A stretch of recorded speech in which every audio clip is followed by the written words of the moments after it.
Let's get physical. It's Jordan here, back in with this week's episode on all the physical releases coming to the Switch June the 3rd until the 7th. What have we got this week? Wrath, Aeon of Ruin should be releasing in Europe this week. No sign of a North American release. This is another old school style FPS. We're getting a lot of them these days, and I say good, better than a roguelike deck builder, but this does supposedly have its problems. It's not reviewed particularly well since coming out of early access, with levels being deemed too long and too big. That's what she said. This is inspired by the original Quake, and there is a darkly arcane setting to it. I want to give it a go, to be honest, despite the mixed reviews. As I said, it's only releasing in Europe, but of course, the Video Games Plus, being the heroes that they are, will be carrying some copies of it if you want to purchase it or any of the other retail releases in this episode. Please consider using the links in the description. You can purchase from VGP, a fantastic way to support us with good prices and cheap Canadian money and cheap shipping to the US, even free worldwide shipping if you purchase over 80 Canadian bucks. Plus, if you purchase something via our link, then each week you will be put into a draw to win a $10 discount coupon. And this week's winner is Michael R. Congratulations, Michael. You should get an email from VGP today or tomorrow with your discount coupon, and I thank you kindly for your support.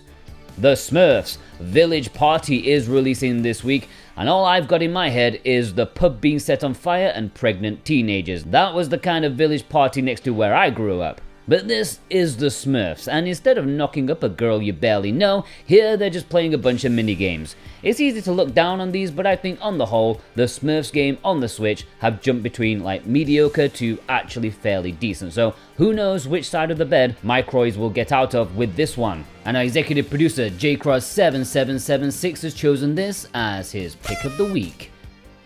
Jurassic Park Classic Games Collection is releasing at retail in Europe this week, and I think even North America, despite Limited Run's logo being stamped on it. They probably need to make that licensing money back before they have to delete and destroy everything to do with it because, you know, preservation. Anyways, this includes 7 retro games, which is a bit more swallowable than was originally announced. I think one day on A Bit More Jordan, I may do a Jurassic Park video game retrospective, so this may come in handy if I can bear to give my money to Limited Run before they bring out the sledgehammer on the leftover copies. And our executive producer, Alex M, has chosen this as his pick of the week.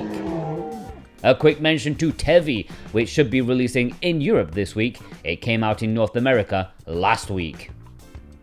Alright, the low print releases. Cassette Beasts is Super Rare's latest Switch release, and this is a bit of a good one, I have to say. I mean, you know, Wargroove Collection was nice, if overpriced and ugly, but this is a game I was meant to hit up for Premium Edition Games to do, but I forgot to contact them. Apparently, this is one of the best monster collecting and training games that you can get on the system. I haven't played it, but I've heard nothing but fantastic things about it. If you like Pokemon, Nexomon, Koromon, Digimon, then you'll probably want to get this. 8,000 copies available over 2 different editions. But the biggest affront is that there's not an actual cassette in sight. Like, what were they thinking? And our executive producers, Precision Play, Cartoon Soren, Issa, Jennifer M, and Parsnip Coffee have chosen this as their pick of the week. Dordogne, or whatever you call it, is PixnLove's latest pre-order, available later this week. It's coming to retail, but with a different cover. PixnLove's website version has a special cover and a collector's edition which comes with a vinyl and art book. Anyways, the game looks kind of lovely. It's an adventure game with a little bit of everything, it seems. It's like a stew with everything thrown in. Couple that with it looking absolutely beautiful and artsy, it's probably going to be like a couple of hours long. I just checked and it says 3.5 hours, so yeah, I guess art is pricey.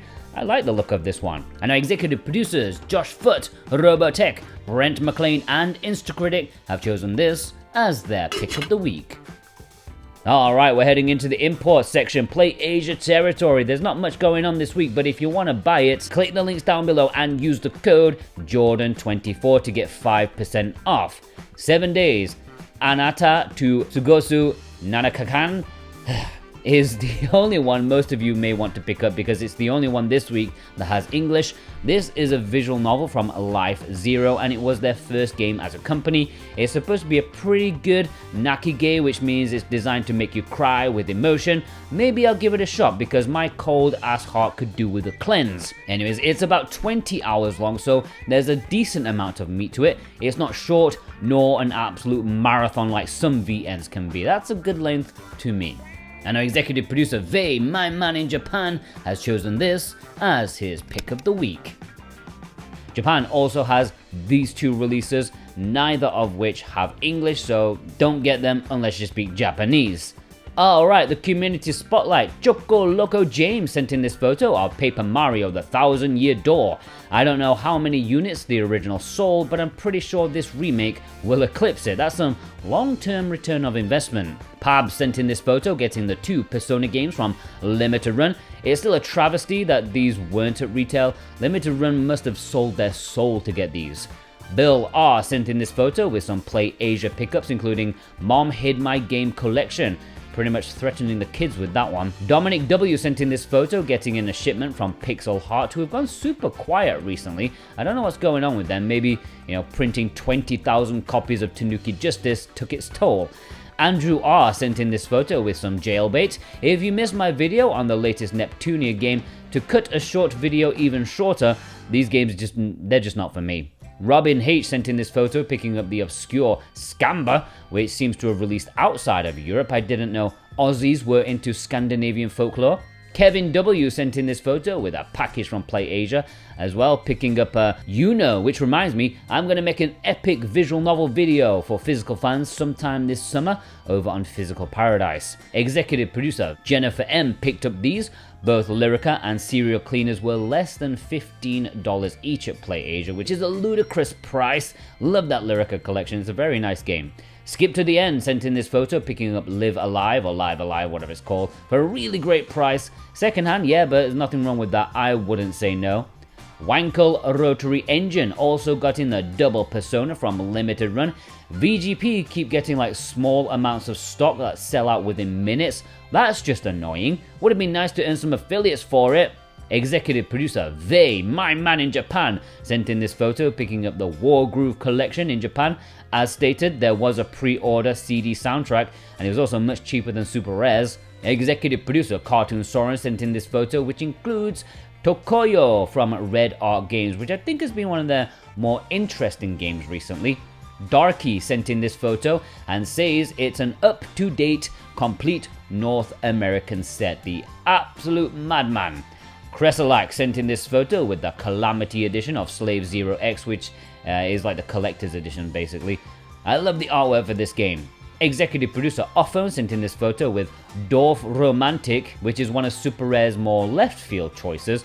This is something that I would have expected like Pix and Love to do. McLaren sent in this photo with the collector's edition of Fallen Legion Revenants. Did anyone know that this existed? Executive producer Instacritic sent in this photo picking up the Asian release of the Shinchan Cold Town game, whatever it's called. Not seen much of that, which I'm surprised about. Remember, it's only this Asian version that has English. Ishin sent in this photo picking up a couple of recent visual novels from Prototype. Both have English and both are fairly highly rated.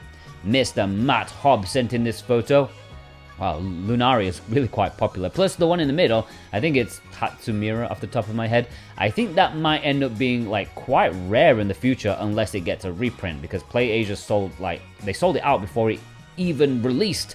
And there we have it, that's everyone. Send me your pictures over on Twitter at SoWhatAboutGame. DM me, okay? Because if you just tag me in a post, I will lose it because I get so many notifications these days.